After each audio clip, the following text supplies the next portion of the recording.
This is CBS, the Columbia Broadcasting System. And this is WCBS, New York. 8 p.m. BULOVA, Bulova Watch Time. Bulova, gift of a lifetime. Say, tell Danny Thomas that his new neighbors are moving in. That's right. In just a moment, Mr. Ace and Jane move into the opening spot in our regular Friday night laughter lineup. Followed at 8:30 by The Danny Thomas Show.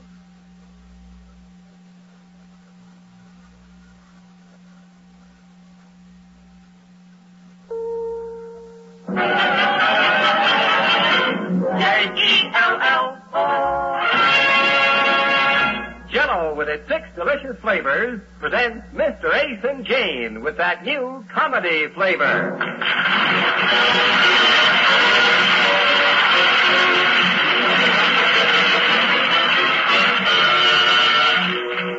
Jell-O, America's favorite gelatin dessert, presents the new weekly half-hour comedy series starring radio's original comedy couple, the Aces.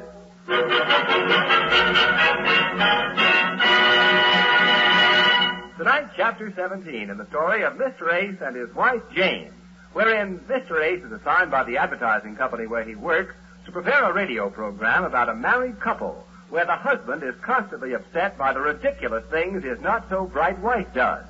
But the sponsor doesn't like it because he feels nobody could be as dumb as the lady on the program. Or, as Mr. Ace puts it, that is no lady, that is my wife. This got to be a tricky deal. I'll tell you all about it in half a mo. I think I'll take that half a mo to tell you about Jell-O in those 6 delicious flavors. Strawberry, raspberry, cherry, orange, lemon, and lime. Each one shimmering with fruit-rich color, tempting with famous locked-in flavor. Flavor that's sealed right into the Jell-O so it can't get out till your first delectable spoonful. That's why Jell-O tastes so rich and good, it reminds you of the real ripe fruit itself. That's why Jell-O is America's favorite gelatin dessert.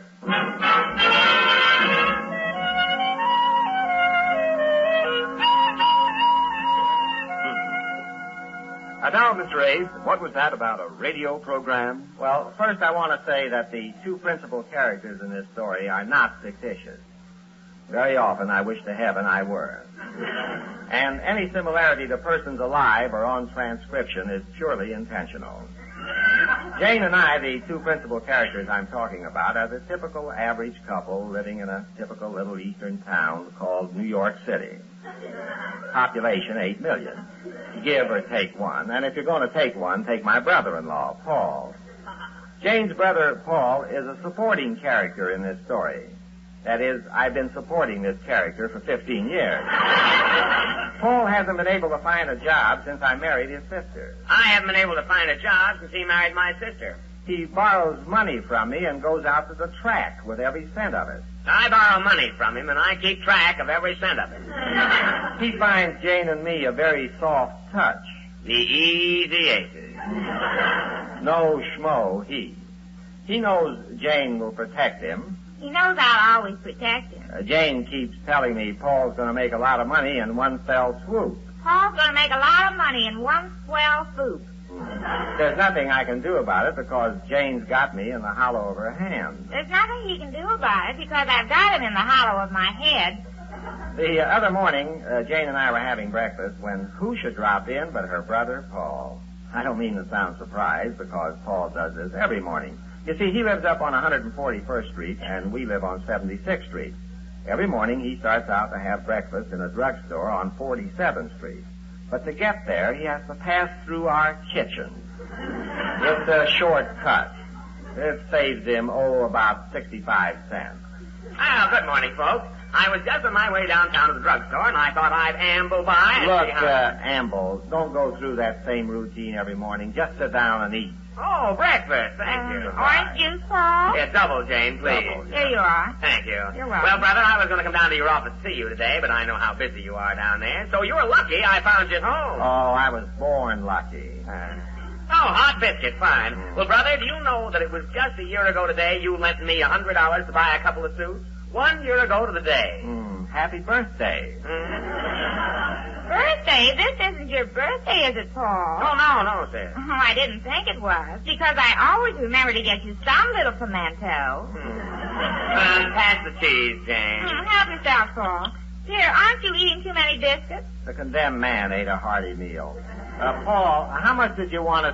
what did you want to see me about? Well, I have an income tax payment to make next week, and I haven't got Income money. tax? What are you paying income tax on? You haven't worked since I've known you. Well, last March, all the boys were making out their income taxes, and, well, You went along with the gag? Yeah. No, but how would it look if I didn't turn in one? So I filled out a tax blank and made myself up a pretty good income, and now I have to pay $250 every 3 months.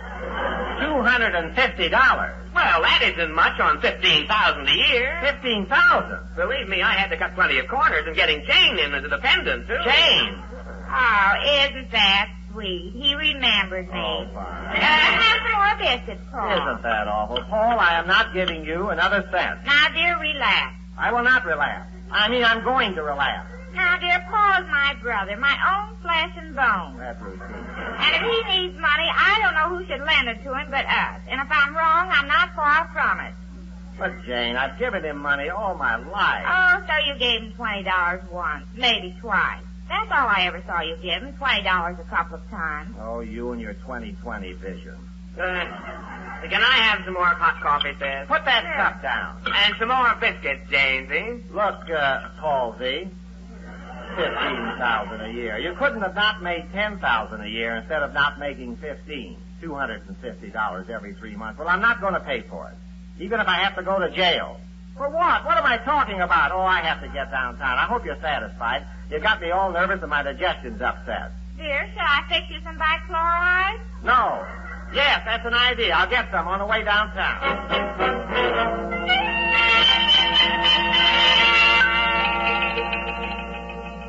$15,000 a year. I don't know why I get so upset over these things. It's been going on for years. Since the day I married Jane, and Paul asked if he could come along on our honeymoon. And I said no. And Jane said, oh, let him come along, dear. He's never been on a honeymoon. $15,000. At that, Paul and I have something in common. I work for an advertising firm, and I don't make $15,000 a year, too. But I have to work hard for what I don't make. Oh, I ought to tell you, the advertising firm I work for is Sutton, Dutton, Mutton, and Norris. I don't know how he got in there. In the trade, you know, advertising agencies are known by their initials. Sutton, Dutton, Mutton, and Norris are known as SDMN. And the firm of Lacey, Sullivan, Maxwell, and Finnegan is known as LSMF. Nice opening there for a man named Thompson, isn't there? Then there's the advertising firm which did such wonderful work on bill posters during the war, asking America to go all out. The firm of Foster, Foster, Foster, and Foster, known to the trade as 4F. My boss is Mr. Norris. Mr. Norris talks like a copybook. He believes a man's best friend is his motto. Don't put off till tomorrow what you can do today. He's been married 3 times. If at first you don't succeed, try again. But in spite of his corny talk, I like Mr. Norris. He's a lonely man. He has no children. If at first you don't succeed... Yes.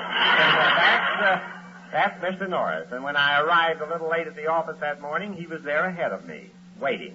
Mr. Ace, the early bird catches the worm, I always say. Yes, you do. And I'm sorry to be late, Mr. Norris. I had a little domestic problem to take care of at home. A man's home is his castle, I always say. That's your privilege. It was my brother-in-law again. I take a lot of abuse from him. Take a little, leave a little, I always say. I try, yeah. But we have a little problem here, too, Mr. Ace, the advertising campaign for our automobile account. Oh, yes, they want to put on a radio program, I hear. Not a radio program, Mr. Ace. They have their minds made up for one specific program, Mr. and Mrs. King. King? Yes. Remember the comedy team that had such a long run and then suddenly retired from broadcasting? She was the dumb wife and he was the suffering husband. Oh, yes, the Kings. Yes, they were quite funny, I thought. Oh, she used to get him into more silly predicaments. To each his own, I always say, Mr. Ace. I never understood their popularity. But the sponsor wants them and it's up to us to get them back. Ours not to reason why, ours but to do or die, I always say. Yes, I've heard you say that. Well, that's no problem. The Kings, let's get them. Get them, he says. They don't want to come back to radio. But why? That is for you to find out. And it's up to you to convince them that they should come back. I would suggest you get in touch with Mr. King. He's in town now, and persuade him and his wife to come back to radio. Yes, sir. Now, Mr. Ace, I needn't tell you that this account means a great deal to us just now. Other advertising agencies are also trying to get the Kings. Interest in them is at fever pitch, but I have confidence that your persuasion will knock the others out cold. Right, Mr. Ace? Yes, sir. Feed a cold and starve a fever, I always say. Yes, why didn't I say that? You will, Mr. Norris.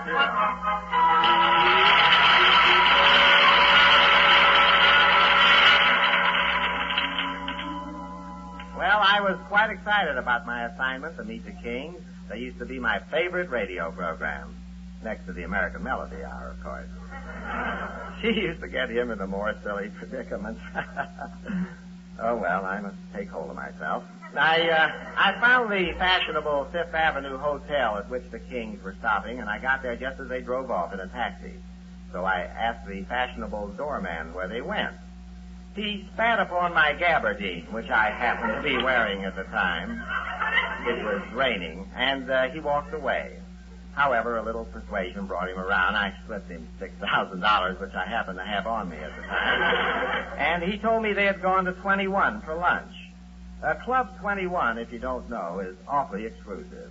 I've never been able to get in there myself. Jane has a little joke she tells on me about that. He's free white and can't get into 21. So I decided I'd wait around the hotel till they got back. I took my place in line with the kids standing around waiting for autographs on the street there, and I tried to talk them into lining up alphabetically, but they wouldn't go for that. 2 hours later, the Kings came back. I followed them in and introduced myself. Mr. King came right to the point and told me in no uncertain terms what he thought about coming back on the radio. I'll come right to the point and tell you in no uncertain terms what I think about coming back on the radio. No. But why, Mr. King? You were so funny. And your wife, Mr. King. Don't you ask me that. Don't you dare ask me that. Ask you what? The question that made us quit radio. Everybody always asks me the same question. Is your wife really that dumb? Oh, is that why you... And everybody always asks me the same question. How could a girl as dumb as you get a man as bright as your husband? Oh, is that why you That's both... why. Oh. After 15 years of that, we decided that the character Mrs. King played was unbelievable. She doesn't exist. There is no person that dumb. Would you folks come to my house for dinner? Dinner? Yes. Well, thanks, but we're really Please, not... I can positively convince you that you ought to go back on the radio. How? Well, if all it takes to convince you is to prove that somebody really is as... Well, just come to my house for dinner. How about tonight? Well, how about it, Jean? Well, I don't know. You won't be sorry. Please accept. Okay, we'll be there. Don't quite get it, but we'll be there. Fine. Thank you very much. I'll be by for you at 6 o'clock, okay? Make it 6:30. 6:30, okay, thanks. Oh, one more thing. Would that is, I mean... An autograph? Yeah, would you? Oh, sure. Here you are. Gee, that's swell. And yours too, Mrs. King? Of course. Oh, thank you, Mrs. King. Oh, you used to get him in the more silly predicaments. Tell me, Mr. King, is your wife really as... What? Oh, no, I'm sorry. I lost my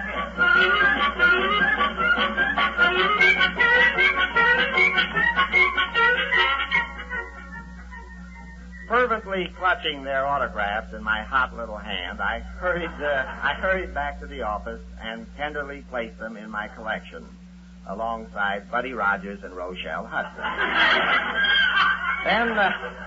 Then I called in my secretary, Miss Anderson. Miss Anderson may not be a fast typist, but she is inaccurate. Why don't I fire her? Well, she's Jane's cousin, twice removed. That is, I removed her twice, and Jane got her job back 3 times. I keep suggesting she find herself a husband. He keeps suggesting I find myself a husband. She's not exactly unattractive, I'm not exactly unattractive. but soon she'll be too old to get married. I'm not exactly unattractive. Miss Anderson, call the house. I want to talk to Jane. Yes, sir. Then I want you to take a memo to Mr. Norris. I want to make a report on my meeting with the Kings. I think we're going to land them. All I have to do is get Jane to talking. Hello? Just a minute. Here she is. Oh, Kimmy. Jane, I've invited 2 people to the house tonight for dinner, Mr. and Mrs. King, the radio actors, and I want you to get up a pretty nice dinner. All the trimmings, there'll be just the 4 of us. I know this is pretty short notice, but it's very important. A big deal depends on it, okay? Who is this? Isn't that awful? Oh, it's you, dear. Surprise? Dear, that's no way to start a phone conversation. You're supposed to say hello. This is so-so. Who is this? Give the person time to catch her breath. Look, So-So. This is your husband. Hello. That's better. Hello, dear. Now what? Let me see. What did I call you about now? I called you. Oh, yes, about that dinner tonight. Yes. Okay, dear, I'll do my best, dear. Thank you, Jane. You're welcome, dear. Now you can say goodbye. Oh, Jane, you kill me. All right. Goodbye. Unbelievable character. What a surprise I've got for the Kings tonight.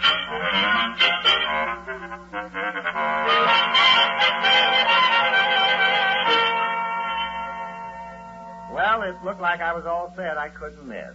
But I didn't count on our next-door neighbors coming in to see Jane that afternoon and messing things up. Oh, I ought to tell you that like the typical average family, we happen to live next door to a radio announcer, a fellow named Ken Roberts. You hear him on the radio all the time. I heard him doing a commercial the other day for a cigarette company. He said something like, recently conducted laboratory tests prove that recently more doctors have been conducting laboratory tests than treating patients. I don't believe it. So light up, folks. Statistics prove that where particular people congregate, more folks are lit up than anybody else. Well, that's Ken Roberts, and now get the way he sabotages my little plan. Oh, having company for dinner, Jane? Yes, Ken, and you got here in the nick of time. Oh, I did? Yes, we're having some radio people over for dinner. Oh, a deal Mr. Ace is trying to put over? Yes, and he says it's very important, and for once, I'd like to do something to help him. But, Ken, what I don't understand about business wouldn't take much. Well, Jane, if I can I help you... never seem to know what to talk about to people like that. Not that I want to be a chatterbrain, you understand? Well, Jane, if you'll just... I don't mean I want to monotonize the conversation. It's just that I always get my bearings balled up. I never have helped him before, and it's high noon I did. Doesn't it to you, Ken? Oh, sure I do. Well then, Ken, what do radio people talk about? Well, mostly themselves. Themselves? Yeah, they talk about how their Hooper ratings are beginning to drop off around this season of the year. The Hooper? And how difficult it is to get up a different radio show every week and make it sound fresh and spontaneous. Spontaneous? And what's going to happen to radio people when radio is taken over by television. Television? Just keep the conversation going about radio all through dinner. By the way, what are you having for dinner? Oh, great big turkey. A turkey? Oh, no, Jane. And why not, if I may be so cold? Well, if you're going to talk about radio shows, turkey has an unpleasant connotation. Oh, not this one, Ken. It's very fresh. Well, I wouldn't serve turkey, Jane. And by the way, what are you having for dessert? Dessert? I'm worried about this turkey I ordered. It's behind me why radio actors won't like turkey.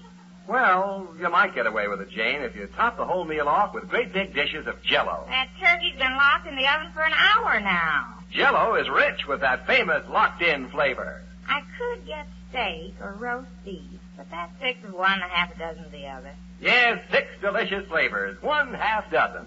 Strawberry, raspberry, cherry, orange, lemon, and lime. Steak would be safer. Everybody likes steak. And everybody likes Jell-O. Why, Jell-O is America's favorite gelatin dessert. Well, thanks, Ken. You've convinced me. Yeah? Gonna serve Jello? Stake.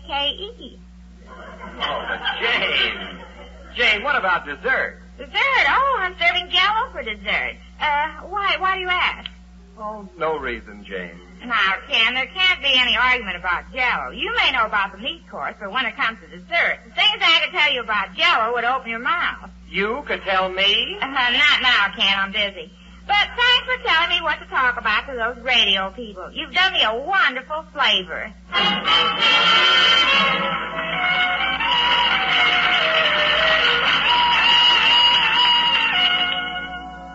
Well, if I were a nice guy, I'd skip the dinner scene entirely. But I suffered through it, and so can you. All I wanted to do was convince Mr. and Mrs. King that the dumb girl character Mrs. King played on the radio was not unbelievable. And I figured after they talked to Jane for a while, she could convince them, single-headed.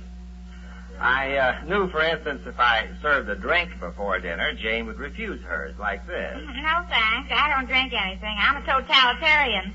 That's what I had hoped for, and much more. But I didn't even get to the drink. The Kings had no sooner settled themselves comfortably in the living room before dinner when, to my utter amazement, I heard this coming from Jane. Well, Mr. King, have you noticed the Hooper ratings are beginning to fall off around this season of the year? Well, yes, Mrs. Ace, I have. What did you say, Jane? Radio talk, dear. You wouldn't understand. Radio talk? Mrs. King, it must be difficult to get up a different radio show every week and make it sound fresh and spontaneous. How right you are, Mrs. A. You do? Jane, can I speak to you a moment in the broom closet? And, Mr. King, what about television? Ah, that's the question. Well, wait till I ask it. What's going to happen to radio people when radio is taken over by television? Very good question, Mrs. Ace. What do you think, Mr. A? I think I'll go in and shave, and if I'm lucky, I may cut my throat. Shave now, dear? Well, it's very difficult to shave week after week and still be fresh and spontaneous. What are you talking about, dear? Shaving talk, dear. You wouldn't understand. Jane, the doorbell. Oh, I was just going to, dear. I wonder who this can be. Mighty smart little wife you have there, Mr. Ace. You do? How long have you been married to this brilliant woman, Mr. A? Oh, about 5 minutes. 5 minutes? Yes. Hello, Paul. Yes, I gotta see that husband of yours. Yes, fine.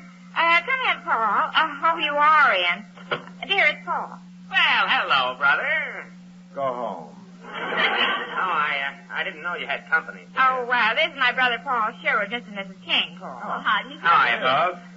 What do you want, Paul? Well, you've got company now. I don't think this would be the time. No. Dear, I think he's embarrassed in front of Mr. and Mrs. King, but he wants to talk to YOU about lending HIM the money. Well, welcome back, Jane. I've missed you. Maybe Paul got here just in time. What does he want, Jane? You know, dear, he wants to borrow some money. Will the witness speak up? Money for what? To pay his income tax. Does he work? Well, no. Did he ever work, madam? Well, no, Your Honor. Mr. Ace, if you want to talk privately about this family matter, we can easily... Oh, no. You sit right there. Unbelievable character, huh?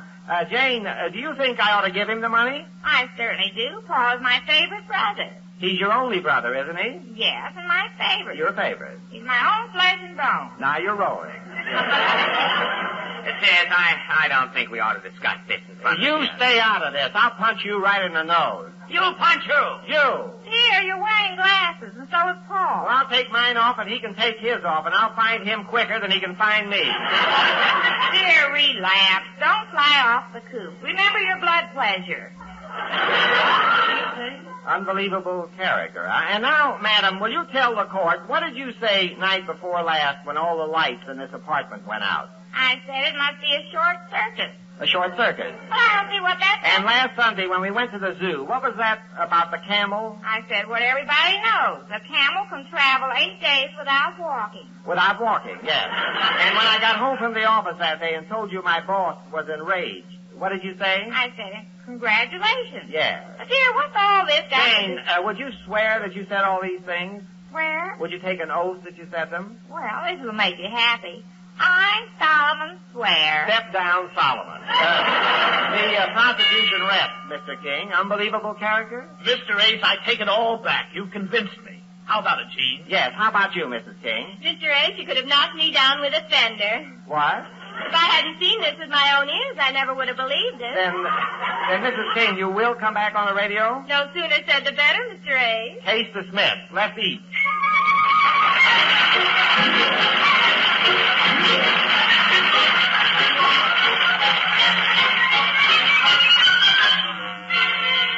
And that's how the Kings went back on the radio. They called the act Mr. King and Jean. And it was a big success. You should have heard that studio audience carry on, if you know what I mean. Everybody was most enthusiastic about it. That is, everybody but a character named Frederick Tillerson. He was the sponsor. He collared me right after the first night's broadcast. Mr. Ace, I think the program's going to be all right. Well, thank you, Mr. Tillerson. After all, you're the sponsor. Just one thing I don't like. You'll have to change that character of the wife. Nobody can be that dumb. Mr. Tillerson, would you come to my house for dinner? Oh, there he is. Frederick, I've been looking all over for you. You know it's way past your bedtime. Oh, my dear, this is Mr. Ace. This is Mrs. Tillerson. I'm happy. Frederick, we're going home this minute. You've been up since the crank of dawn. Crank of dawn? I've sent for the car. It'll be here in a jitney. In a jitney. I think he should go right home, doesn't it to you, Mr. Ace? Yes, I do, Jane. I mean, Mrs. Tiller. Look who thought the wife was too dumb. The next day, the newspapers reviewed the program, and Variety had one paragraph which read, "The character of the dumb wife is entirely unbelievable." So I called the home of the radio editor, George Rosen, and his wife answered the phone. No, George isn't here. He went to have his glasses fitted. If it's important, I can give you the name of the optimist. Optimist. Would you ask him if he'd like to come to dinner? Oh, never mind. Goodbye, Jane. I mean, Mrs. Rosen. And that night at home, Jane started in. Dear, I think that character is too unbelievable. Of course, that's just between you and me and the lampshade. Jane, would you like to come to dinner? Oh, no. Jane, from anybody but you. What do you mean, anybody but me? I've got a right to my opinion as well as everybody else. We're all cremated equal. Doesn't that burn you up? I simply said the character is unbelievable. No husband could be that dumb. Oh, you thought the husband was dumb. Isn't that all?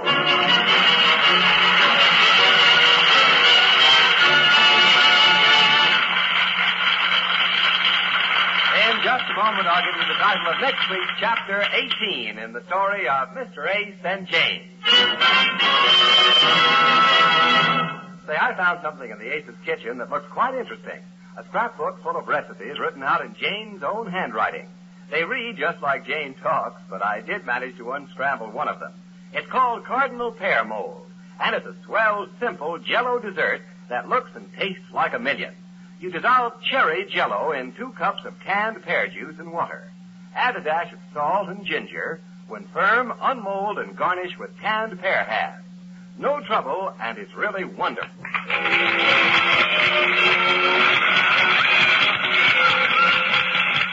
Mr. Ace and Jane is written by Goodman Ace. Original music conducted by Morris Certain.